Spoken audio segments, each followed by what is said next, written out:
Hello and welcome to Only IS. My name is Nidhi and I have secured rank 286 in Civil Services Examination 2020. Today we'll be discussing about the history of Mauryan age, how the empire expanded, and what are the sources of information about the Mauryan Empire. What kind of art and architecture was propagated by Mauryans? We have already covered about the pre-Mauryan Empire, where we studied about Haryanyak dynasty, then Shishunag dynasty, and the Nandas. And subsequently, we studied about the foreign invasions, जहाँ पे हमने देखा था किस तरीके से Alexander the Great invaded from the northwestern frontier. However, he could not succeed in his attempt to cross the Indus River. His army gave up and he could not cross that. Now let's talk about the origin of Mauryan Empire. There are multiple theories propounded by various sources and texts. जहाँ पे बोला जाता है कि मौर्यास या तो शूद्रास थे या वेश्यास थे, and even at some place that they were coming from a tribe called as Maurya tribe. Puranas में जो है मौर्यास को शूद्रा बोला गया है. अब एक बुद्धिस्ट टेक्स्ट है जिसमें बोला गया है, मल्टीपल सोर्सेस ने multiple origin of Mauryan empire describe किया है.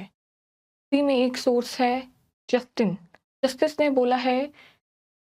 ने बोला है कि they were coming from humble origin, while Vishakhadatta in his book Mudra Rakshas told us that they were Kulheen, basically Shudras. उसके अलावा कुछ सोर्सेज में उनको क्षत्रिय ट्राइब माना गया है. एट द सेम टाइम एक बुद्धिस्ट वर्क में ये माना गया है कि वो ऐसी जगह से आते थे जहाँ पर there were a lot of peacocks, basically मोर, जिनको हिंदी में बोला जाता है. तो क्योंकि वो ऐसी जगह से आते थे, काफ़ी सारे मोर थे, इसलिए उनकी ट्राइब को मौर्या भी बोला जाता है. हालांकि इस बात से ये तो क्लियर है that they were not of upper caste. इस बात से सर्टेन हो गया है they were from the lower caste. Alexander के डिस्ट्रक्शन के बाद एक वैक्यूम क्रिएट हो गया था. नॉर्थ वेस्टर्न फ्रंटियर में अलेक्जेंडर ने जब इन्वेड किया तो वहाँ पे ऑलरेडी काफ़ी ज़्यादा डिसयूनिटी थी, जिसकी वजह से फर्दर वैक्यूम क्रिएट हुआ. और उसी अपॉर्चुनिटी को रियलाइज करते हुए चंद्रगुप्त मौर्य को एक अपॉर्चुनिटी मिली to build an empire, to build his kingdom, and hence the start of Maurya Empire. Now we can construct the history of Mauryan Empire from multiple sources. Some are literary and some are archaeological. Archaeological basically काफ़ी सारे edicts हैं हमारे पास, काफ़ी सारे inscriptions हैं, poetry है, art and architecture है उस समय जो हमें explain करता है about Mauryan Empire. कुछ लिटरेरी सोर्सेज को हम पहले देख लेते हैं. First is Megasthenes indica. जो मेगास्थनीज थे वो सेल्यूसिस निकेटर के एम्बेसडर थे, जिनको यहाँ कोर्ट में भेजा गया और उन्होंने ही लिखी अपनी बुक इंडिका. डिस्क्राइब किया गया है मौर्यन एम्पायर के features, society, art and architecture के बारे में. इसके अलावा एक मेजर सोर्स ऑफ इंफॉर्मेशन है कौटिल्य की बुक अर्थशास्त्र के बारे में. मेजर डिस्क्रिप्शन दिया हुआ है about how Chandragupta Maurya ruled, what kind of army was maintained, what kind of laws a king need to follow. तो इस तरीके का डिस्क्रिप्शन उनकी बुक में दिया हुआ है. इसके अलावा वी हैव विशाखदत्त मुद्र राक्षस. उसमें देखा हमने किस तरीके से उन्होंने मौर्यास को कुलहीन बताया है. इसके अलावा we have Dharmashastra text and Puranas में मौर्यास को शूद्रा बोला गया है. After that we have Buddhist text, Jataka stories हैं. उसके अलावा काफ़ी सारे अदर लिटरेरी सोर्सेज जो बुद्धिस्ट टेक्स्ट हैं वो है दीपावंसा, महावंसा एंड दिव्यदान. अब अगर हम बात करें आर्कियोलॉजिकल सोर्सेज की, then there are punch marked coins, northern black pottery. Then we have wooden palace of Chandragupta Maurya in Pataliputra, जिसके ऊपर काफ़ी ज़्यादा इन्फ्लुएंस था इरानियंस का. हमने देखा आर्केमिनिड एम्पायर का, और इंडो इरानियंस के कांटेक्ट के बाद काफ़ी ज़्यादा ट्रेड फ्लरिश हुआ. और कुछ आर्किटेक्चर पे भी इन्फ्लुएंस हमने देखा, और अशोका की जो लैंग्वेज है, जो खरोष्ठी स्क्रिप्ट आएगी, वो भी ईरानियंस के द्वारा ही हमने बिल्ड की। और कुछ वर्ड्स भी हमने देखे थे प्रीवियस लेक्चर में, लाइक डिपी एंड लिपि, इनका मीनिंग सेम है और वो ईरानियन लैंग्वेज से ही हमने बिल्ड किए हैं। Next archaeological sources, Ashokan inscription and addicts. वहाँ से हम ज़्यादातर हिस्ट्री अबाउट अशोका, उनकी पॉलिसी, उसको डिकंस्ट्रक्ट कर सकते हैं। ज्योग्राफिकली अगर हम बात करें मौर्यन एम्पायर की, तो आप देखिए सबसे बड़ा जो एम्पायर अभी तक क्रिएट किया है आफ्टर मगध, तो मौर्यन ने किया है। और इसके बाद भी जो सब्सिक्वेंट डिसइंटीग्रेशन होगा मौर्य एम्पायर के बाद, जो डिसइंटीग्रेशन होगा मौर्यन एम्पायर के बाद, यहाँ पे काफ़ी ज़्यादा फॉरेन इन्वेजन्स होंगे, इंडो ग्रीक्स के, कुशानाज, पार्थियंस, साकाज। यहाँ पर बिल्ड होगा Satavahanas, then we have Cholas, Pandyas and Cheras here, then we have some other dynasties like Gangas, then we have Shungas and Gupta who will be ruling here. तो उसके बाद जितने भी किंगडम्स आए वो काफ़ी छोटे थे। The Mauryan empire was large and expanded and prosperous, and काफ़ी ज़्यादा यूनिटी थी मौर्यन एम्पायर में। सबसे पहले रूलर जो मौर्यन एम्पायर को एस्टैब्लिश करते हैं, Chandragupta Maurya. He is also referred as Sandrocottus in Greek literature. Alexander के आने के बाद इंडो ग्रीक का जो कॉन्टैक्ट है वो इंक्रीज हो गया था, और इसीलिए हमें ग्रीक लिटरेचर में इंडियन हिस्ट्री को हम काफ़ी ज़्यादा डिकंस्ट्रक्ट कर सकते हैं उस टाइम पीरियड में, 4th सेंचुरी BC में। चंद्रगुप्त मौर्य का टाइम पीरियड की अगर हम बात करें तो वो है 322 BC to 298 BC। उनके साम्राज्य को बनाने में काफ़ी ज़्यादा हाथ था कौटिल्य का, बेसिकली चाणक्य। उन्होंने काफ़ी ज़्यादा उनकी हेल्प की। काफ़ी सारी स्टोरीज भी हैं जिनको आप रीड कर सकते हैं about Chanakya and Chandragupta Maurya. He had to make a lot of sacrifices, और इसी तरीके से उन्होंने साम्राज्य बनाया। अगर हम एग्जैक्ट डेट की बात करें कि फाउंडेशन ऑफ मौर्यन एम्पायर कब हुआ, तो it was 322 BC with the help of Chanakya और कौटिल्य। अब देखिए, after conquering the region between Beas and bay of Bengal, bay of Bengal और ब्यास के बीच में जो इतना रीजन है उसको कॉन्कर करने के बाद चंद्रगुप्त ने काफ़ी सारे एक्सपेडिशंस लॉन्च किए throughout the country, including territories of Andhra, Karnataka, Maharashtra, Gujarat and central region to Mauryan empire. इसीलिए जो क्रेडिट है यूनिफिकेशन ऑफ नॉर्थ इंडिया का, वो चंद्रगुप्त मौर्य के पास जाता है। 305 BC में चंद्रगुप्त मौर्य डिफीट कर देते हैं सेल्यूसिस निकेटर को। उसके बाद वो काफ़ी खुश होके एक एम्बेसडर भेजते हैं to court of Chandragupta Maurya. Who was he? Megasthenes, who wrote Indica, जिसके थ्रू हमें काफ़ी सारी इंफॉर्मेशन मिलती है मौर्यन एम्पायर के बारे में। ही explains how the society in the Maurya time was. इस तरीके से जो स्लेव्स थे वो एग्रीकल्चर में यूज होते थे। However it was not a slave society, लेकिन they were used in agriculture for the purpose of agriculture. कुछ जैन सोर्सेस के थ्रू भी हमें पता चलता है कि जो चंद्रगुप्त मौर्य थे वो by the end of his life he moved towards Jainism, and उन्होंने अपना थ्रोन भी छोड़ दिया in favour of his son. And आपने एक प्रैक्टिस के बारे में भी सुना होगा, Sallekhana, which is prevalent in Jainism, और इसके थ्रू ही उन्होंने अपनी लाइफ को छोड़ दिया। He went to Shravanabelagola. ये एक जगह है जहाँ पे आप देखते हैं कि जैनिज्म के जो भद्रबाहु की एक बड़ी इमेज भी है वहाँ पे आज भी, वो उन्हीं के साथ वहाँ जाते हैं, एक जैन सेंट, वो वहाँ पे जाते हैं और वहीं पे वो सल्लेखना के थ्रू अपनी लाइफ को त्याग देते हैं। श्रावण बेलगोला एक काफ़ी फेमस जैन पिलग्रिमेज है, यहाँ पे गोमतेश्वर जी का स्टैचू है। वो बेटे थे ऋषभनाथ के, जो कि फर्स्ट जैन तीर्थंकर। यहाँ पे वो किस मुद्रा में दिखाए हुए हैं, वो है कयोत सूर्ग मुद्रा, और इसका लिटरल मीनिंग है डिसमिसिंग दी बॉडी। ये एक मेडिटेशन का पोस्चर है, और बेसिकली आप अपने शरीर को त्याग कर रहे हैं, you are transmigrating your body. Chandragupta को सक्सीड करते हैं उनके बेटे बिंदुसार। उनका टाइम पीरियड है 298 BC टू 273 BC। बिंदुसार जो हैं वो काफ़ी फेमस थे उनके लिंक्स के लिए विद ग्रीक्स, और उनको ग्रीक लिटरेचर में एमिथ्रोचेटिस भी बोला गया है। अमित्र घाट, इसका मीनिंग है संस्कृत में the destroyer of foes. Foes meaning enemy, जो अपने दुश्मनों का सामना करें, इसीलिए उनका नाम पड़ा Amitraghata. There are some other names which are used for Bindusara like Madrasara, Simhasana. ये इस तरीके के नाम उनके लिए यूज किए जाते हैं। बिंदुसार के जो फादर थे चंद्रगुप्त मौर्य, वो by the end of his life move towards Jainism, लेकिन बिंदुसार ने एक डिफरेंट सेक्ट को फॉलो किया, दैट वाज कॉल्ड एज आजीविका। इस ऑर्डर में जो है ना, इसके कुछ फीचर्स देख लेते हैं आजीविका सेक्ट के। आजीविका सेक्ट के कुछ फीचर्स हम देख लेते हैं। That it was founded by Makkhali Gosal. इसकी एक फिलॉसफी है कि जो संसार है, आजीविका सेक्ट की अगर हम फिलॉसफी की बात करें तो इसमें there is complete disregard for karma. Karma basically कि आप अपने कर्मों से कुछ नहीं चेंज कर सकते हो, एवरीथिंग इज प्री डिसाइडेड। आप अपने कर्मों से अपनी डेस्टिनी को चेंज नहीं कर सकते। लाइफ जो है, ये यूनिवर्स जो है, वो कॉस्मिक फोर्स से चल रहा है।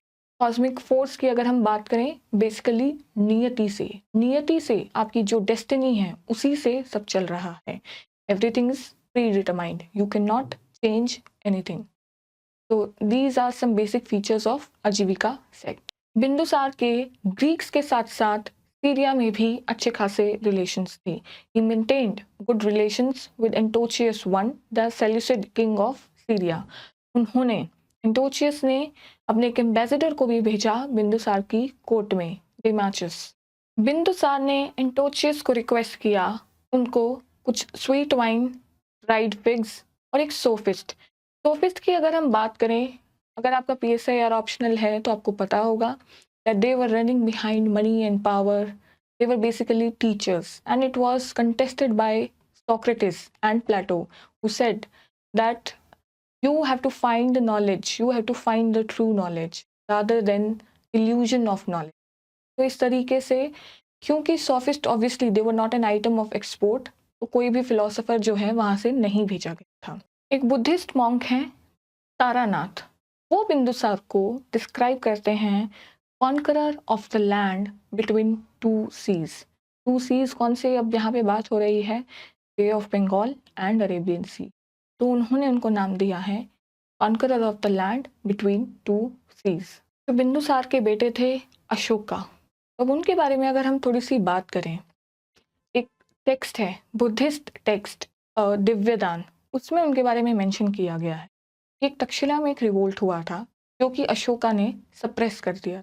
ये आप टर्म देख सकते हैं कुमार, जो कि यूज होती है वाइसरॉय के लिए, and he was viceroy of Ujjain at that time.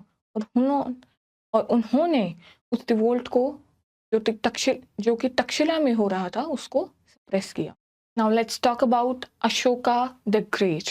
उनके टाइम पीरियड की अगर बात की जाए तो it's from 273 BC to 237 BC। एक स्टोरी है अकॉर्डिंग टू अ लेजेंड, जिसमें बताया गया है कि अशोका ने अपने 99 ब्रदर्स को किल करके थ्रोन को हासिल किया था। However it may not be true, it's just a story. ये हम इसलिए बोल रहे हैं it may not be true because of the policies that were followed by Ashoka. हमने देखेंगे किस तरीके से अशोका अपनी पॉलिसी बनाएंगे, policy of Dhamma Ghosh. He shifted from Bheri Ghosh to Dhamma Ghosh, जिसके बारे में उनके एडिक्ट्स और इंस्क्रिप्शंस में काफ़ी ज़्यादा डिटेल में बताया गया है। अशोका का कोरोनेशन हुआ 269 BC में। अशोका की हेल्प की राधा गुप्त ने इन सर्पिंग दी थ्रोन के बाद वो उनका रूल स्टार्ट हुआ। उनके कोरोनेशन के 8 साल बाद अशोका ने जो सबसे फेमस वॉर है जिसके बारे में हम पढ़ते हैं वो फाइट किया, that is Kalinga war in 261 BC। और उसी के बाद जो है policy of Ashoka, they will change completely. He will shift from Bheri Ghosh to Dhamma Ghosh. This has been explain कि जो अशोका थे वो काफ़ी ज़्यादा उस मिजरी से परेशान हो गए थे। उन्होंने देखा कितना ज़्यादा ब्लड शेड हुआ, इतने ज़्यादा जो मनी एंड रिसोर्सेज जो हैं उस वॉर में यूज़ हुए, तो उन्होंने जो ये पॉलिसी ऑफ एग्रेशन और वायलेंस, आपने देखा था कि महाजनपदास के टाइम पे ये स्टार्ट हुआ था। ये स्टार्ट हुआ था हर्यन्यक डायनेस्टी से, और उसके बाद हम देखेंगे कि it was Ashoka who stopped this policy of aggression and violence. However, he replaced that in favor of cultural conquest. Cultural conquest, cultural conquest का ही इन्फ्लुएंस है जो हम देखते हैं अपनी सॉफ्ट पावर डिप्लोमेसी में आज भी। इसी तरीके की policies were started by Ashoka during his time period after Kalinga war. और इसी को दूसरे शब्दों में अगर हम बात करें तो इसको बोला जाता है Bheri Ghosh was replaced with Dhamma Ghosh. इसके बारे में हम डिटेल में रीड करेंगे, especially in his rock edicts and inscriptions. Chandragupta Maurya, he became Jainism at the end of his life, while Ashoka became Buddhist, under whose guidance Mogliput Tissa. और उसी के साथ वो मिलके ऑर्गेनाइज करेंगे थर्ड बुद्धिस्ट काउंसिल इन 250 BC eight Pataliputra. हम Buddhism और Jainism के लेक्चर में इसको डिटेल में रीड करेंगे। What were the changes that Buddhism, what kind of sects were divided in Buddhism, how Hinayan and Mahayana emerged. Ashoka के बारे में जितनी भी इंफॉर्मेशन है वो हमें मेजरली उनके रॉक एडिक्ट्स, उनके इंस्क्रिप्शन, बुद्धिस्ट टेक्स्ट और लिटरेचर से हम डिकोड करते। उनका जो इन्फ्लुएंस था वो ना सिर्फ इंडिया में बल्कि इंडिया के बाहर भी, in regions like Gandhara, Taxila that are situated in Afghanistan, वहाँ तक उनका इन्फ्लुएंस था। और उसके अलावा उन्होंने काफ़ी ज़्यादा मिशनरीज भी भेजे to spread the policies of Ghosh for the propagation of Buddhism to Sri Lanka, south Indian states, Burma, Central Asia. उन्होंने एम्बेसडर्स भी भेजे to Greek kingdoms and Greece. इससे पहले हमने देखा कि किस तरीके से बिंदुसार, उनके काफ़ी ज़्यादा अच्छे लिंक्स थे ग्रीक किंगडम के साथ। Similar policy was followed by Ashoka. He maintained the policy of cultural conquest instead of policy of violence and aggression. Ashoka की अगर हम धम्मा पॉलिसी के बारे में बात करें, that was adopted after Kalinga war, हम ये तो नहीं कह सकते that he was extremely pacifist. क्यों? ये हमें पता चलता है कि उन्होंने अपनी आर्मी को डिस्बैंड नहीं किया था। He maintained a class of officers called as Rakas, जो कि जस्टिस के साथ साथ रिवॉर्ड भी देते थे लोगों को, and at the same time they used to punish people. हम कह सकते हैं कि अशोका ने काफ़ी ज़्यादा प्रैक्टिकल पॉलिसी को फॉलो किया।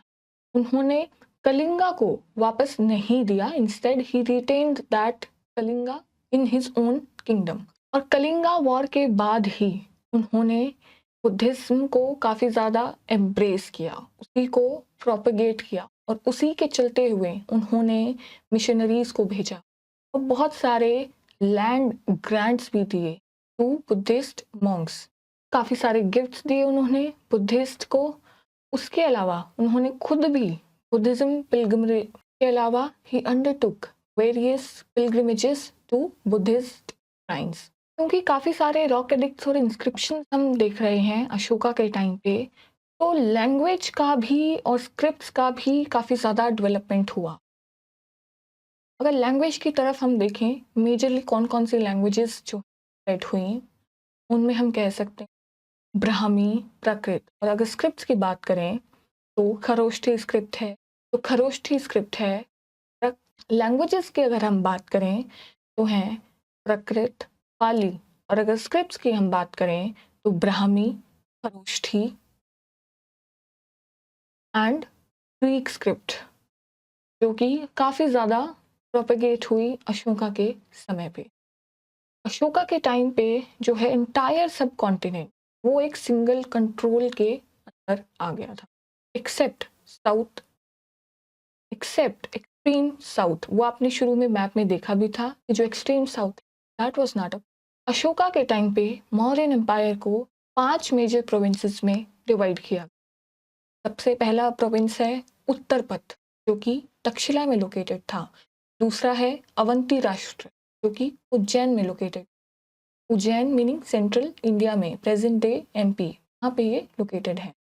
थर्ड अगर हम बात करें तो है प्राची, दैट इज पाटलिपुत्र।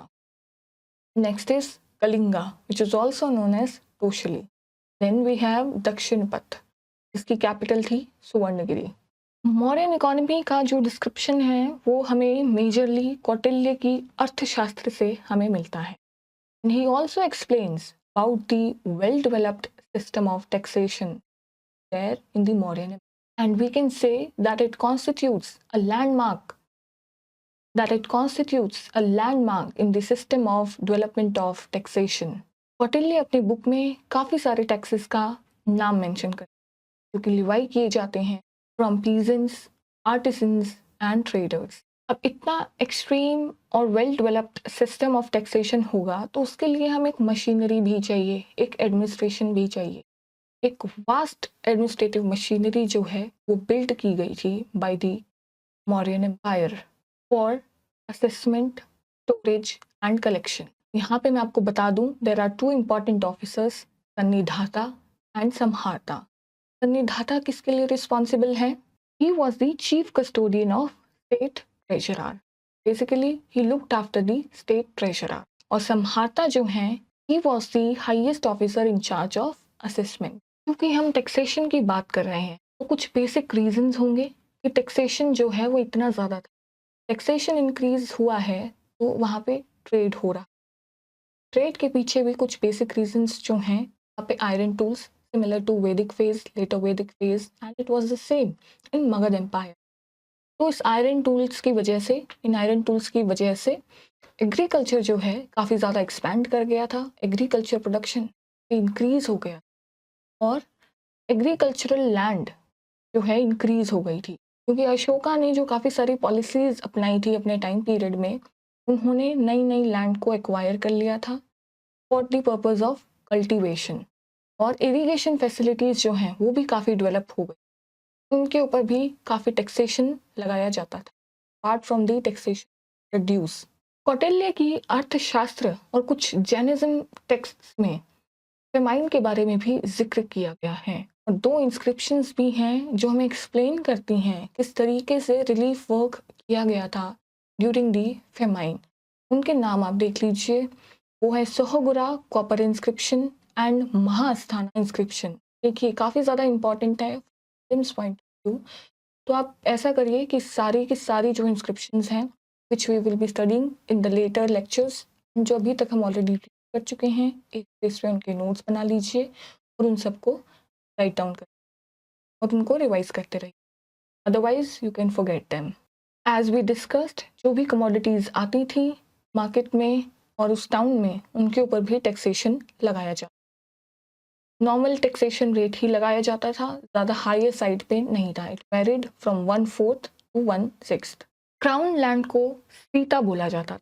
आप बाद में देखेंगे कि एक ऑफिसर जो अध्यक्षास होते हैं मौर्यन एडमिनिस्ट्रेशन में, एक सीताध्यक्ष नाम से भी एक ऑफिसर होता who was responsible for the maintenance of agriculture.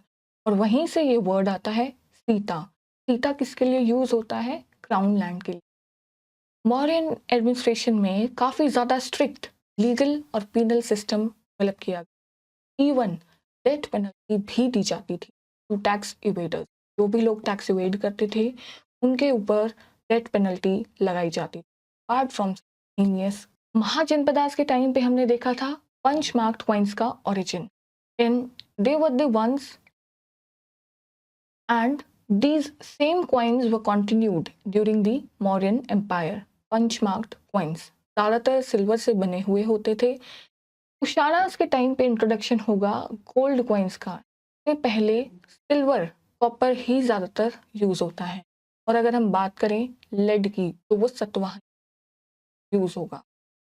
Money ना सिर्फ ट्रेड के लिए यूज़ होता है, जो कि हमने देखा कि ट्रेड इनिशियली बार्टर सिस्टम में होता है और वैदिक फेज में धीरे धीरे ट्रेड जो है करेंसी में स्टार्ट होने लगता है और उसके बाद गवर्नमेंट जो है अपने ऑफिसर्स को भी कैश में पे करने लगता है। हम देखेंगे किस तरीके से फ्यूडल सिस्टम जो है मिडाइवल एजेस में वो डेवलप होगा और लैंड के थ्रू ही सारी पेमेंट होने लगेंगी even during the Mughal empire. लेकिन दिल्ली सल्तनत में अलाउद्दीन खिलजी ऐसे होंगे जो अपने ऑफिसर्स को कैश में पे, तो यहाँ पर भी कैश में ही ऑफिसर्स पे किया जाए।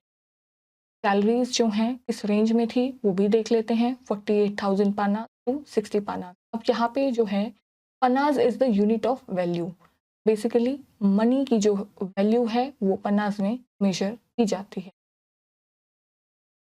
अब एक और टर्म यहाँ पे आती है हायर्ड लेबरर्स के लिए, दे वर कॉल्ड एज कर्माकर। आप ये टर्म याद रख सकते हैं।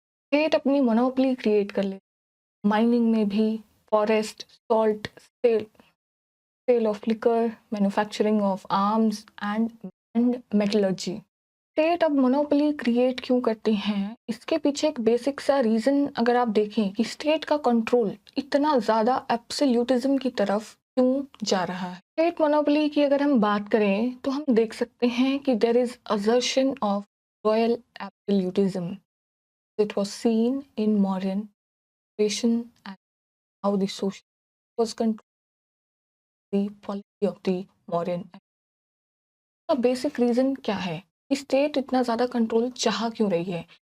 इसको देखिए, आप इससे समझ सकते हैं कि जो पॉलिसी है एग्रेशन की, कंट्रोल की, वायलेंस की, वो स्टार्ट हो जाती है मगध एम्पायर। स्टेट जो है अपनी हेजेमनी क्रिएट करना ईयर में, सुप्रीमेसी वो जो क्रिएट करना चाहती है ना, ये ब्राह्मणा लॉज में भी बताया गया है, ब्राह्मणा लॉज लॉ बुक्स में भी बताया गया है। फॉर एग्जाम्पल धर्म शास्त्रा में कौटिल्य भी एडवाइस करते हैं को टू प्रमोट, और किंग को रोल दिया जाता है धर्म प्रवर्तक।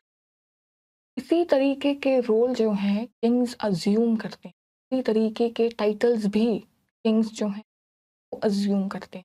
इस धर्म प्रवर्तक की पॉलिसी के तहत ही अशोका ने इस सारे स्टेप, जैसे उन्होंने इसको भेजा, बुद्धिस्ट मॉन्क उन्होंने लैंड और गिफ्ट्स काफ़ी सारे दिए, बहुत सारे रॉक एडिक्ट्स और इंस्क्रिप्शंस उन्होंने कंस्ट्रक्ट, और इसी के चलते कि जो स्टेट है वो हर एक स्फीयर को कंट्रोल करना, एक वास्ट ब्यूरोक्रेसी उसको मेंटेन करनी, और इसीलिए हम देखते हैं कि इतने बड़े साम्राज्य को मेंटेन करने के लिए, स्टेट की सुप्रीमेसी और हेजेमनी क्रिएट करने, मौर्यन एम्पायर में we see a vast bureaucracy. And हम देखेंगे किस तरीके से जो 5 प्रोविंसेस थे वहाँ पे एक लार्ज आर्मी मेंटेन की गई, हर एक को किस तरीके से कमिटीज में डिवाइड किया गया, and further sub division of provinces was there to villages and sub units. Now coming to modern society, हम देखेंगे मॉडर्न सोसाइटी जो है ना वो similar to Magadha empire, similar to Mahajanapadas, similar to later Vedic phase. Society was classified into fourfold varna system. That practice continued even till society को further sub caste में divide किए जाने लगा, and the number of caste it increased. तो usually वो है profession और occupation पे ही डिवीजन जो है वो स्टार्ट हुआ, उसी पे कंटिन्यू हुआ। अब यहाँ पे 2 तरीके की मैरिजेस को डिस्क्राइब किया गया है, अनुलोम और प्रतिलोम। अनुलोम में क्या होता है, जो ग्रूम इज दुल्हा, वो हायर होता है। प्रतिलोम में क्या होता है, जो ब्राइड होती है वो हायर वर्ना बिलोंग करती है। इंटरकास्ट मैरिजेस भी रिपोर्ट की जाती हैं। Basically that intercaste marriages were prevalent society. अगर हम स्लेव्स की बात करें तो मेगास्थनीज और कौटिल्य अपनी अपनी बुक्स में स्लेव्स का जिक्र करते हैं। मेगास्थनीज कहते हैं कि there was 7 fold social division, और कौटिल्य जो हैं वो बताते हैं there were 9 categories of. Megasthenes अपनी बुक इंडिका में एक्सप्लेन करते हैं किस तरीके से जो स्लेव्स हैं वो एग्रीकल्चर में ज़्यादातर यूज होते हैं। However, he said it was not a slave society. Rather, they were just used as a laborer in agriculture. वो बताते हैं कि उनको कोई भी ऐसे डोमेस्टिक स्फीयर में कोई भी स्लेव काम करते हुए नहीं मिलता है। Instead he find deployment of slaves in the agriculture sector. जैसे हम डिस्कस कर रहे थे एग्रीकल्चर और इकोनॉमी के बारे में मौर्यन एम्पायर की, तो स्टेट का जो कंट्रोल है, स्टेट जो है काफ़ी ज़्यादा लैंड कल्टिवेट, और उसी लैंड को मेंटेन करने वो काफ़ी सारे लेबरर्स को हायर करती थी और काफ़ी सारे स्लेव्स को एम्प्लॉय करती। उस एग्रीकल्चर प्रोडक्शन में। इवन कलिंगा से जो more than 1,50,000 people who were made captives were also employed in the agriculture as slaves or hired laborers, can say whatever. But Megasthenes बोलते हैं it was not a slave society.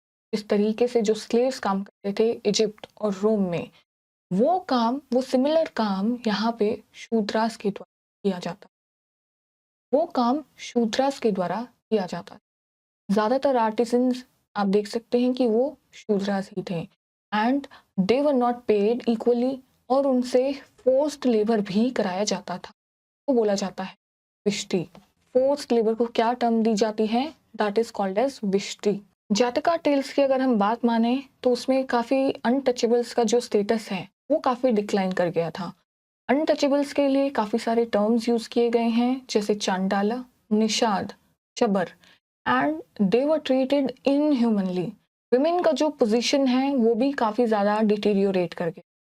We saw it started declining from the Vedic phase. Earlier they were participating in the sabhas and samitis, but वो participation में decline हुआ later Vedic phases में, and Mahajanapada से लेके Mauryan period तक it further declined.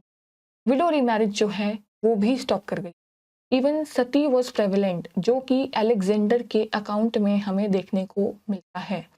And institution of गणिकास, गणिकास किसको बोला जाता है? प्रोस्टिट्यूशन के, जो कि जनपदास के था।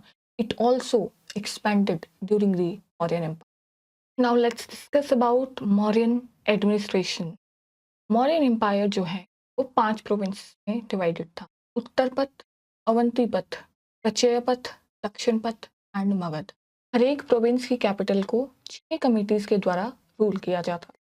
इन 6 कमिटीज में होते थे 5 मेंबर्स, और वो डिफरेंट डिफरेंट स्फीयर्स को हैंडल करते, like weights and measures, registration of death in birth, care of foreigners and sanitation.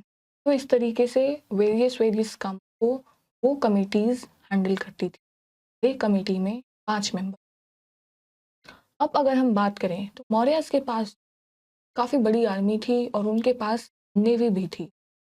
अब जो आर्मी थी उसका भी डिवीजन हम देख लेते। It was very similar how these provinces were governed.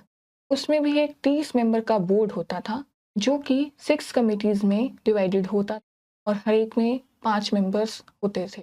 अगर हम 6 विंग्स की बात करें जो कि आर्मी की थी, then their navy, then it was army, cavalry, elephant, navy, chariots and transport. लेकिन सवाल उठता है कि इतनी बड़ी आर्मी जो है वो मौर्यस ने कैसे मेंटेन की। अगर हम अर्थशास्त्र की बात करें, जहाँ पे कौटिल्य ने डिस्क्राइब किया है कि जो स्टेट है वो हर एक स्फीयर को कंट्रोल करती। We already talked about the royal absolutism. It started controlling each and every sphere of economy, administration, even spheres. उनकी काफ़ी ज़्यादा मोनोपोली थी माइनिंग पर, मैन्युफैक्चरिंग ऑफ आर्म्स पर, and even on sale of liquor. State जो है वो काफ़ी सारी नई लैंड को कल्टीवेशन में ले आई, जहाँ पे उन्होंने स्लेव्स को एम्प्लॉय किया, they hired labourers. And even we talked about जो कलिंगा के जो वॉर कैप्टिव्स थे, उन्होंने उनको भी उसमें इंगेज किया। State levied multiple taxes and they were varying from 1/4 to 1/6। Even irrigation पर भी टैक्स लगाया जाने लगा, और there were tolls on commodities that were sold and that were moved from one place to. Similar to Magad Empire, king was the nucleus here. He was the center of administration and he was assisted by a mantri parishad, जिसमें कौन कौन होता था? युवराज, पुरोहित, सेनापति and many other. जो highest officers थे उनको बोला जाता तीर्थ एंड अध्यक्षा, जो कि डिफरेंट डिपार्टमेंट्स को मैनेज करेंगे। हम देखेंगे कौन से डिपार्टमेंट को कौन सा अध्यक्ष मैनेज करेगा। Let's look at some of the important officials and terminologies used for them. Mantri, first is Mantri, who is chief minister. Then we have Mantri Parishad अध्यक्ष. He was head of council of ministers. Then we have पुरोहित. वो क्या है? Chief priest. Senapati commander in chief. Yuvraj crown prince. Samaharta, ये हमने already discuss किया that he was the revenue collector. Shulkadhyaksha, we already discussed about this as well. वो कौन होते हैं? He was the officer in charge of royal income, जो कि assess करते हैं किस तरीके से टैक्सेस लगाए जाएंगे, किस तरीके से उनको असेस किया जाएगा. Then we have spies and informers. उनको बोला जाता है गूढ़ पुरुष, और इन्फॉर्मर्स को बोला जाता है प्रतिवेदकास. उन्होंने भी काफ़ी ज़्यादा इम्पोर्टेंट रोल प्ले किया. वो बताते थे किस तरीके से सोसाइटी जो है अपनी किंग को परसीव करती है, जो अपने किंग को परसीव करती है, इस तरीके से वो एडमिनिस्ट्रेशन में बिलीव करते हैं. अगर हम लोकल एडमिनिस्ट्रेशन की बात करें तो जो प्रोविंसेस थे वो फर्दर डिवाइड किए गए थे लोकल और म्यूनिसिपल एडमिनिस्ट्रेशन, जहाँ पे डिस्ट्रिक्ट को बोला जाता है विश या फिर आहार. तो वो एक यूनिट होती है प्रोविंस की. जैसा मैं ऑलरेडी बता चुकी हूँ कि मेगास्थनीज के अकाउंट में ही इस बात को बताया गया है कि there were 6 committees of 5 members each for administering the municipality. We can discuss about certain other important officers of the modern administration. First is Sita अध्यक्ष. जैसा कि मैंने आपको बताया कि क्राउन लैंड को जो है सीता बोला जाता था. उसी के जो सुपरिंटेंडेंट होते हैं उसी को सीता अध्यक्ष बोला जाता है. He used to supervise agriculture. स्थानीयाध्यक्ष, वो जो है ट्रेड और कॉमर्स को मैनेज करते. Then we have Yukta, subordinate revenue officer. हमने ऑलरेडी देखा संहारता के बारे में और सन्निधाता के बारे में. तो उनके नीचे जो काम करते they were Yukta. Next we have Pradeshika. He was the chief revenue. Next we have Sthanika. He was the head of local administration.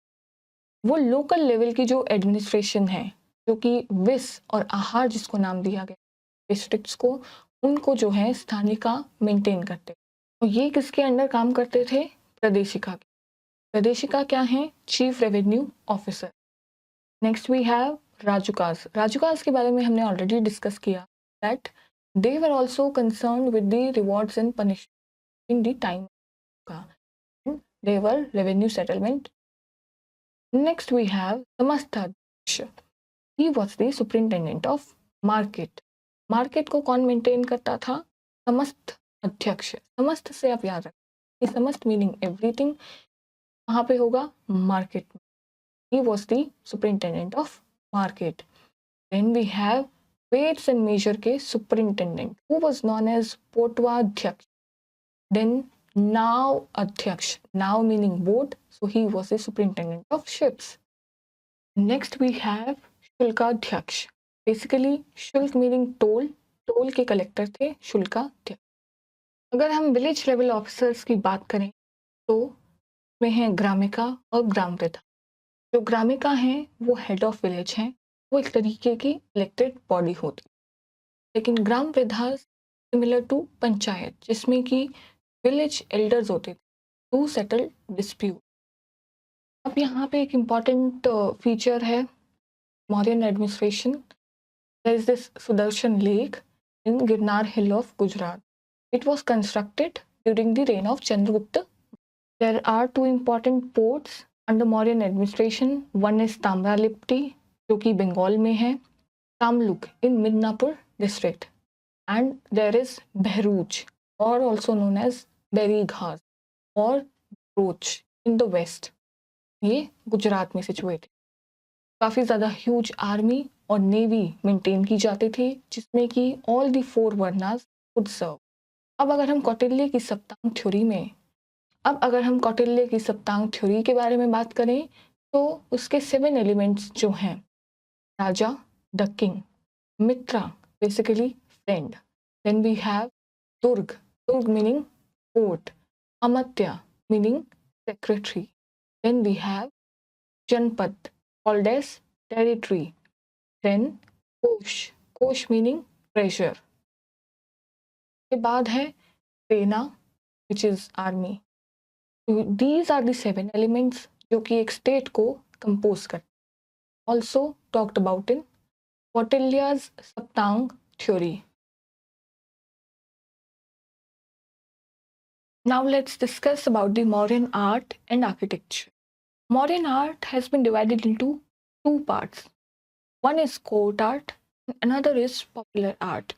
जो court art है वो court के initiatives पे बनाया गया है, जबकि जो popular art है वो individuals के initiative बनाया गया है.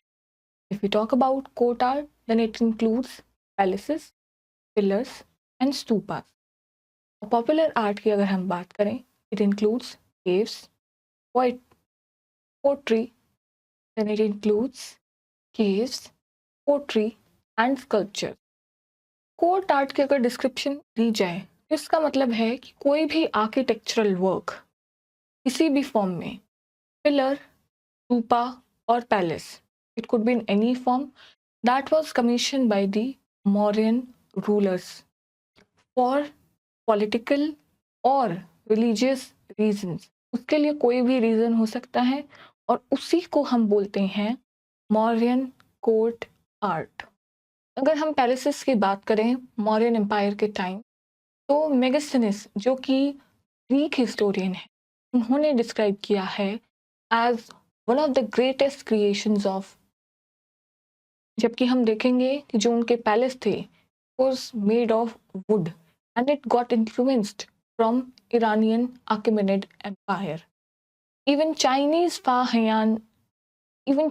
traveler Fahian जो हैं वो मौर्यन पैलेसेस को डिस्क्राइब करते हैं how God gifted monuments. As we just discussed that the palace of Chandragupta Maurya was inspired by the Achaemenid palaces. They were inspired by the Achaemenid palaces in Iran. इस तरीके का material इनमें use होता था, that was wood. Wood was the principal building material.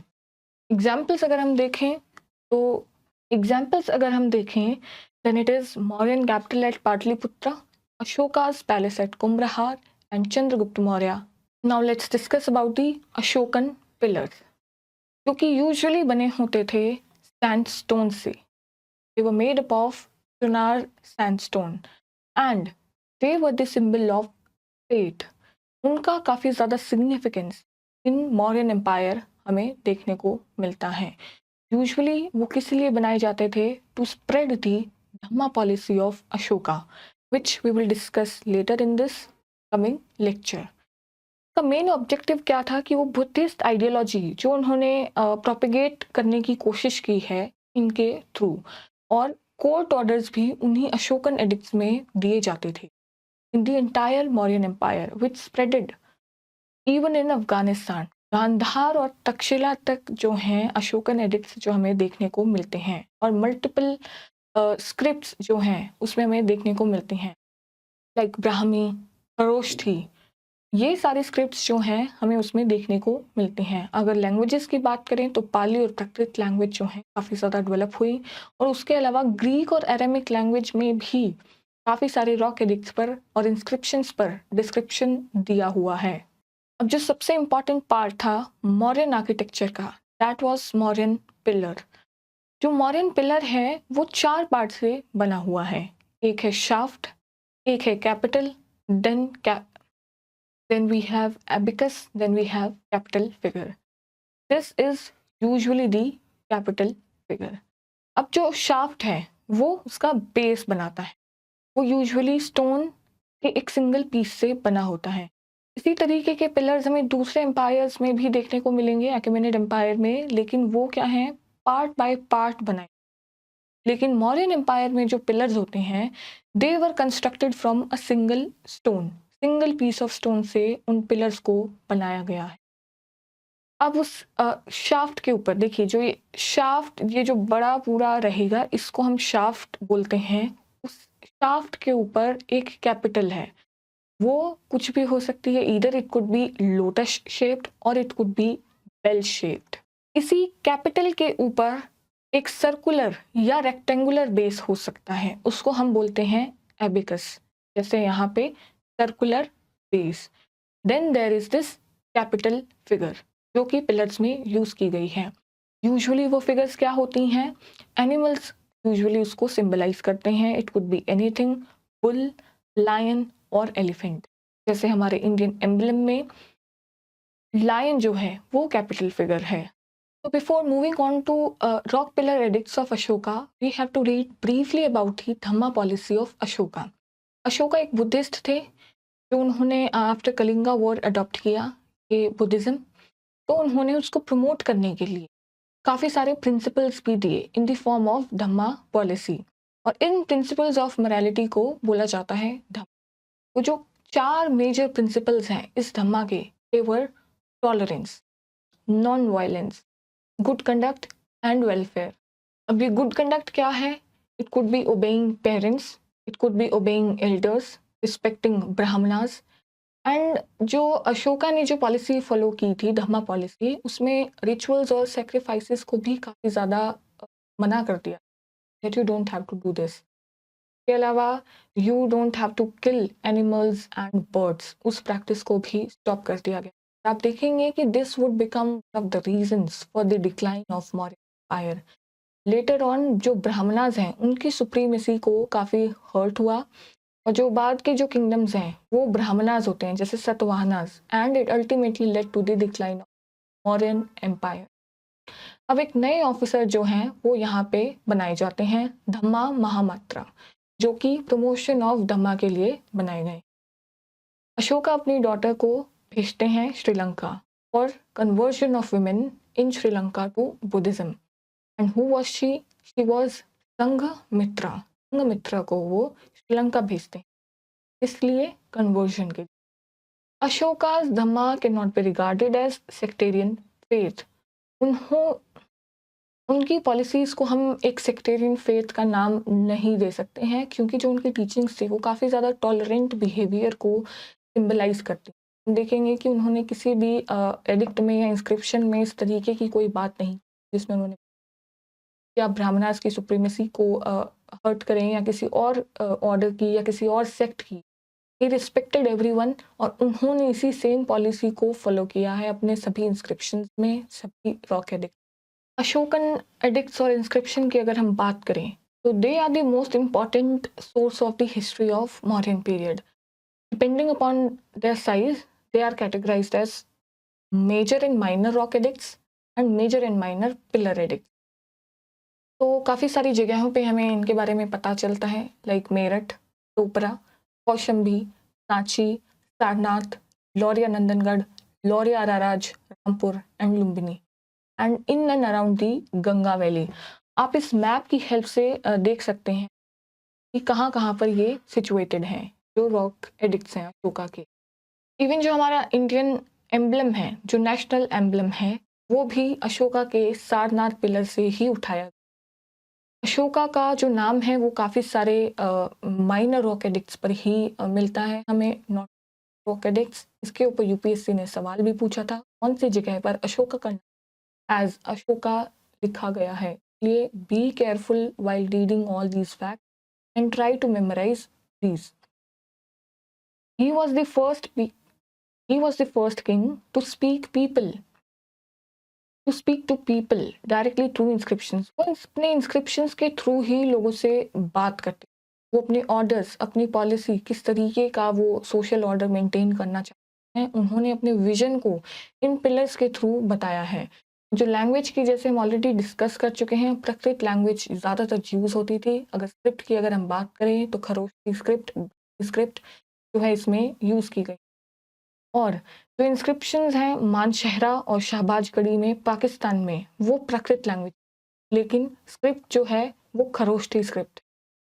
Kandahar inscriptions जो हैं वो bilingual हैं, ग्रीक और अरेमिक लैंग्वेजेस दोनों ही वहाँ पे यूज़ की गई हैं। हम पिलर एडिक्ट के बारे में एक बार डिटेल में देख लेते हैं, कौन से पिलर एडिक्ट में क्या इंफॉर्मेशन दी हुई है।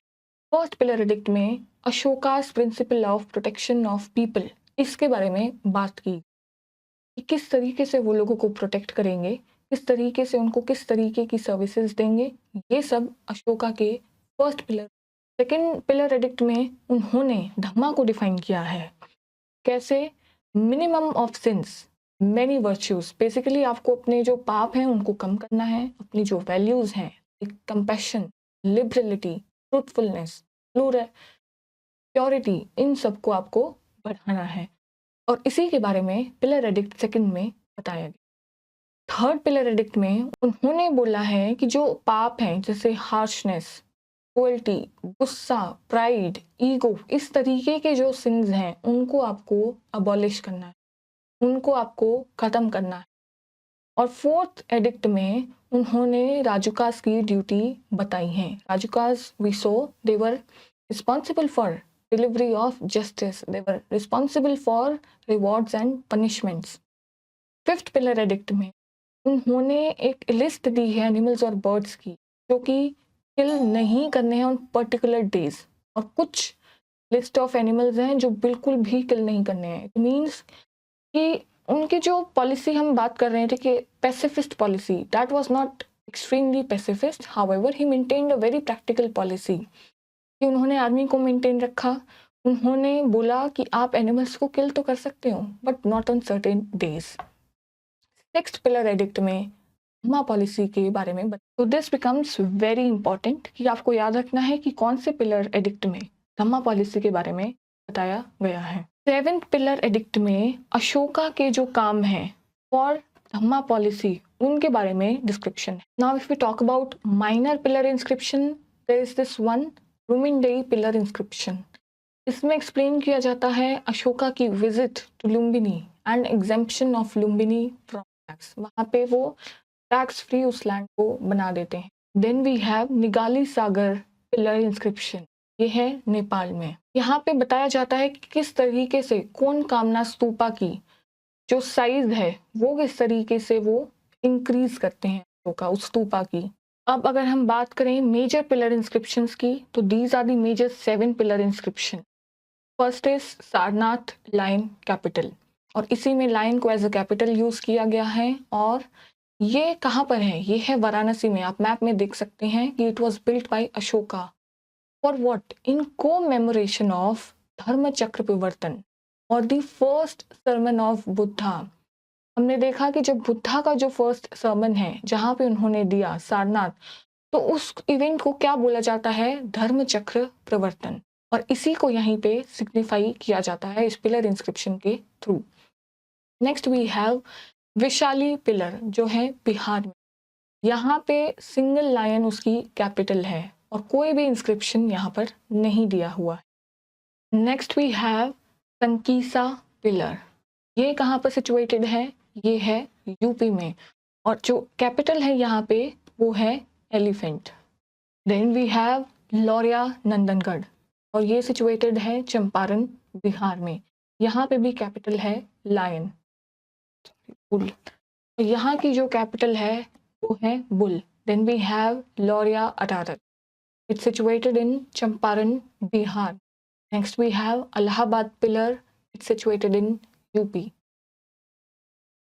Now let's discuss about the decline of the Maurya Empire. देखते हैं हम किस तरीके से जो अशोका की पॉलिसीज थी, how they became the reason for the decline.